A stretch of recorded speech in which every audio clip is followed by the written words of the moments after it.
Chief জিহাদি financer Mohammad Yunus বাংলাদেশে সাম্প্রতিক সময়ে যে সমস্ত ঘটনাবলী আপনারা দেখতে পাচ্ছেন তার নেপথ্যে রয়েছে গভীর ষড়যন্ত্র। আজকের এপিসোডে আমরা সেগুলোকে আপনাদের সামনে নিয়ে আসার চেষ্টা করব এক এক করে। আপনারা জানেন যে সাম্প্রতিক যে ডিসিশনটা এই অন্তর্বর্তী সরকার নিয়েছে বাংলাদেশে মোহাম্মদ ইউনুসের নেতৃত্বাধীন, যে বাংলাদেশের নতুন নোট বাজারে আসছে, সেই নতুন নোটের যে স্পেসিমেন কপি, সেই স্পেসিমেন কপি সংবাদ মাধ্যমের সামনে এসে গিয়েছে। আজ তাক বাংলায় সেই ছবি আপনারা দেখেছেন। কিন্তু এর নেপথ্যে কি রয়েছে, এর রিজনটা কি, কেন এই নতুন নোট আনা হলো? একটা পরিষ্কার একটা ছবি দেখা যাচ্ছে, নতুন নোটগুলোতে কোথাও কোনো জায়গায় জাতির পিতা শেখ মুজিবুর রহমানের ছবি নেই। তার যে ইতিহাস, মুক্তিযুদ্ধের যে ইতিহাস, সেই মুক্তিযুদ্ধের ইতিহাসকে মুছে ফেলতে চাইছে বাংলাদেশ, মোহাম্মদ ইউনুসের বাংলাদেশ। কিন্তু এর নেপথ্যে রয়েছে আরো গভীর ষড়যন্ত্র। শোনা যাচ্ছে বাংলাদেশের গ্রামীণ ব্যাংকগুলোতে, যে গ্রামীণ ব্যাংকের পুরোধা ব্যক্তিকে মোহাম্মদ ইউনুস, এই গ্রামীণ ব্যাংকগুলোতে একের পর এক জায়গায় আগুন লাগছে হঠাৎ করে, এবং দেখা যাচ্ছে যে সেইখানে এই যে টাকা পয়সাগুলো, যে নোটগুলো আনা হচ্ছে, সেই নোটে কি কি রয়েছে, সেই নোটে যদি আমরা একটু ভালো করে দেখি নোটটা কেন এরকমভাবে তড়িঘড়ি নোটটা আনা হলো, সেই বিষয়গুলোও কিন্তু উল্লেখ করার মতন বিষয় রয়েছে। আজকে সেই জিনিসগুলোকে আমরা সবার সামনে আনার চেষ্টা করব। বাংলাদেশের সাধারণ মানুষ যারা এটা নিয়ে ভাবনা চিন্তা করেন তাদেরও এটা জানা উচিত। আমার সঙ্গে এই মুহূর্তে স্টুডিওতে রয়েছেন defence expert R K Srivastava sir. নমস্কার স্যার, আপনাকে স্বাগত আজ তাক বাংলায়। স্যার, যে কোনো দেশ তাদের নিজের নীতি অনুযায়ী, তারা তাদের কাজ অনুযায়ী তারা নোট ছাপাতে পারে, নতুন নোট তারা তৈরি করতে পারে। যেরকম আমরা দেখেছি ভারতে প্রধানমন্ত্রী নরেন্দ্র মোদী, তিনি ক্ষমতায় আসার পর তিনি নতুন নোট বাজারে এনেছেন। একটা বেসিক ফারাক হচ্ছে, আমরা আমাদের জাতির পিতা মহাত্মা গান্ধীকে ভুলিনি, কিন্তু বাংলাদেশ মোহাম্মদ ইউনুসের নেতৃত্বে বাংলাদেশ তাদের জাতির পিতা শেখ মুজিবুর রহমানকে ভুলে গেছে। সেই ছবি তারা মুছে দিতে চাইছে, ইতিহাস তারা মুছে দিতে চাইছে। কিন্তু স্যার, এই যে কথাটা আমরা বলছি যে চিফ জিহাদি ফাইন্যান্সার টাকা দিচ্ছেন, লালন পালন করছেন, কিভাবে, কি আমাদের কাছে প্রমাণ, সেটা আপনার কাছ থেকে এক এক করে জানার চেষ্টা করব। দেখুন, এই যে প্রফেসর ইউনুস আছেন, আগে আমরা সবাই জানে এনার সম্বন্ধে, এর মধ্যে কোনো সন্দেহ নেই যে ইনি একটা নোবেল পিস প্রাইজ পেয়েছিলেন। কিন্তু যে এই 9 মাসের পর এনার যে চেহারাটা আপনার এসছে, আপনি কত সুন্দরভাবে দুটো জিনিস এর মধ্যে দেখিয়েছেন, জিহাদ অ্যান্ড ফাইন্যান্স। ইনি একজন পার্সোনালিটি, যেটা জিহাদ আর ওকে কি করে ফাইন্যান্স করা যায় সাউথ এশিয়াতে, ইনি করেছেন। ইনি একটা তো ফাইন্যান্সার, ইকোনমিস্ট, কিন্তু ইনি পিসের জন্য ইনি পেয়েছেন, রাইট? কিন্তু এর চেহারাটা আলাদা আছে। আপনি নিজে বললেন 1 জুনে মিডিয়া মাধ্যমে আপনি বুঝতে পারলেন তিনি যতগুলো কারেন্সি নোট ছিল ওটা চেঞ্জ করেছে।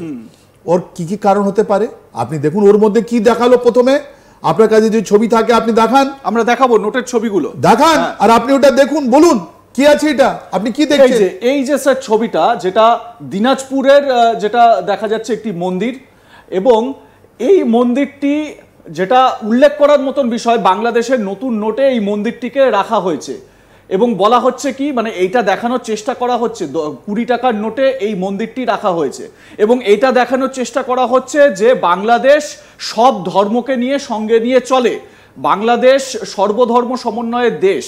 কিন্তু এই দিনাজপুরের মন্দিরেই 2015-16 সালে জিহাদিদের আক্রমণে জেরবার হয়েছিল, ধ্বংস হয়েছিল এই মন্দির। সেই মন্দিরের ছবি বাংলাদেশের নির্লজ্জ অন্তর্বর্তী সরকারের তরফ থেকে নোটে এই ছবি দেওয়া হচ্ছে। না, আপনার তো খুশি হওয়া উচিত, আপনাকে তো খুশি হওয়া উচিত কি উনি একটা হিন্দু মন্দিরে নিজের টাকায় তুলেছেন, এটা তো খুশি হওয়া উচিত না। না, ইনি শেয়াল আছেন, রাইট? একটু ইনি শেয়াল আছেন, এনা থেকে বেঁচে থাকতে হবে। এর মধ্যে লুকোনো আছে অনেকগুলো জিনিস। ইনি কি ইতিহাস বুঝতে চাইছেন, ইনি কি ইতিহাস বানাতে চাইছেন, আপনি এটা ভেবে দেখুন। কেন 1 জুনে উনি একটা নতুন নোট বের করলেন, যের মধ্যে 20 টাকা, ওর তো 20 টাকা আছে, 50 আছে, 100 টাকা, 500 টাকা আছে, কেন উনি 20 টাকায় নোটে আপনার এটা মন্দিরটা দিলেন? আর একটা নোটে আপনি দেখবেন উনি বুদ্ধিস্ট পগড়াও দিয়েছেন। কেন? টাইমিংটা কেন 1 জুন? আপনি গত মে মাসে, লাস্ট উইকে উনি কোথায় ছিলেন বলুন তো আপনি? উনি ছিলেন জাপানে। জাপান থেকে উনি টাকা এনেছেন। আর ওই টাকাটা কিসের জন্য এনেছেন, কার জন্য এনেছেন? ইনি কোথায় উনি ইস্তেমাল করবেন, এটা আমাদের বাংলাদেশের 17 কোটি মানুষকে জানা উচিত। তিনি যে গেছিলেন ওখানে, জাপানে গেছিলেন, তাই জন্য পাগোডা, কিন্তু এই হিন্দু মন্দির আর 20 টাকায় কেন 500 1000 টাকা বা 50 টাকা বা অন্য কোনো একটা নমিনেশন দেননি কেন? রিজন ইজ ভেরি সিম্পল, অনেকগুলো কারণ আছে। এই ফাসাড ইনি যে একটা মুখোশটা দিকে দেখিয়ে দিয়েছেন, এটা থেকে মানুষকে সাবধান হতে হবে। কেন যে এই 20 টাকা নোট ওখানে বাংলাদেশে আমার ভাই বোনরা বেশি ভাগে ইস্তেমাল করবে, রাইট? এর 3টে জিনিস আমি বলছি। প্রসিজার, ওখানে এই নতুন নোট করার জন্য আমাদের সব পুরো বিশ্বে এরকমই হয়, প্রসিজারটা উনি কি ফলো করেছেন? নাম্বার 1 ওটা জানতে চাইবো। টাইমিং এর জন্য আপনাকে বললাম। আর তৃতীয় এর পক্ষে কারণটা কি আছে এটাও আমি বলবো, খুব ডেঞ্জারাস কারণ আছে এর মধ্যে। না, আর আপনি তো নিজেই বলে দিলেন গ্রামীণ ব্যাংক আর সোনা দিয়ে এটা কি করে রিলেটেড আছে, এটা আমি বলে দিচ্ছি, এন্ড কোথায় টাকাটা যাচ্ছে, রাইট? সব প্রথমে আপনাকে বলি, এই যে নোট ছাপার পদ্ধতি আছে, একটা প্রসেস আছে। ওই বাংলাদেশের মধ্যে একটা প্রসেস ছিল টেন্ডারিং, প্রথমে ডিজাইনিং টেন্ডারিং, তারপরে উনি কোথায় প্রিন্ট করবেন, উনি টাকসালে প্রিন্ট করবেন না বাইরে না কোনো একটা ফরেন কান্ট্রিতে প্রিন্ট করবেন। কোন মানুষ আমাকে বলতে পারে, আমি চ্যালেঞ্জ ছুড়ে বলছি, আপনি এই টেন্ডারিংটা আমাদেরকে দেখিয়ে দিন, যেখানে এই নোটগুলো যেটা আপনি দেখাচ্ছেন এর কোন টেন্ডারিং হয়েছে ডিজাইনের? Answer is no. Ministry of finance দেখে নিন, ওদের বাংলাদেশ ব্যাংক দেখে নিন, আপনি পাবেন না।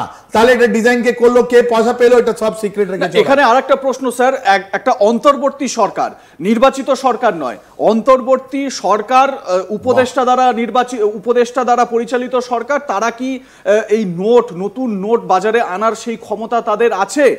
এবং যেখানে নির্বাচন করাটাই প্রাথমিক লক্ষ্য হওয়া উচিত, মোহাম্মদ ইউনূস নির্বাচন কত পিছিয়ে যাওয়া যায়, কত দূরে সরিয়ে দেওয়া যায় সেই চেষ্টা করছেন।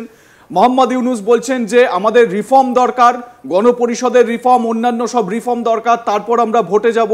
মোহাম্মদ ইউনূস কিভাবে এটা করতে পারেন? দেখুন স্যার, 200 টাকার যে নোট, সেই 200 টাকার নোটে যে ম্যাপটা দেওয়া হয়েছে বাংলাদেশের, সেই ম্যাপটায় ওরা নিজেরাই কিন্তু বাংলাদেশের যে টেরিটরি, সেই টেরিটরিকে কিভাবে ছোট করে দিয়েছে। ওটা তো ভালো, ওটা তো আমাদেরকে দিয়ে দিলেন। সঙ্গে বুদ্ধিস্ট ফটো পাগোড়াটা দেখুন আপনি বাঁদিকে, রাইট? এটা বুদ্ধিস্ট একটা মঙ্ক 200 টাকার উপরে, আর রংপুরে যতগুলো আছে ও আমাদেরকে দিয়ে। থ্যাংক ইউ প্রফেসর ইউনূস, আমাদের কোনো জিনিস করতে হয়নি, তোমরা নিজেই দিয়ে দিয়েছো। তোমাদের নোট যতদিন থাকবে আমরা বলবো কি ইউনূস আমাদেরকে দিয়ে দিল, রাইট? কিন্তু এর পেছনে জিনিস আছে। প্রথমটা আপনাকে প্রসিজারটা বললাম, এইটা যেখানে প্রিন্ট হচ্ছে ওখানে কোনো কিন্তু কন্ট্রোল কারণ নেই, এটা খুব সিক্রেট। এটা জামাত ইসলাম আর হিফাজত ইসলামের কন্ট্রোলে আছে। কত টাকা প্রিন্ট হয়েছে এটা কেউ বলতে পারবে না আজকে। কেন বলতে পারবে না? এর পেছনে লুকোনো আছে আপনার সিক্রেট।